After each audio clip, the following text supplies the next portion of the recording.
王祖賢現投身艾灸行業，由張國榮、王祖賢主演。經典電影《倩女幽魂》4K 復修版將於3月21日在內地重紀念首映38週年。王祖賢飾的聶小倩當年大受歡，曾為影壇4大花旦之一的她早已淡出幕前，已居到加拿大的她開設了救國養生會館，為大家供健康服務。台灣演員王祖賢出道不久便爆紅，封為亞洲第一美腿和亞洲第一美女，外界更指是她的代名詞。不過，她於1993年被指介入林建岳的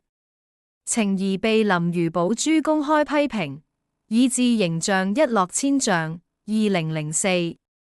她參演電影《美麗上海》後便宣布息影，已移居加大溫哥華的王祖賢如今篤信佛教，法名為行覺。劉德華同為台灣淨土中靈岩山寺妙蓮老和尚皈依弟子。他早前分享近況，透露艾灸是他最想的一個事業，並開設了救國養生會館，希望為大的健康服務。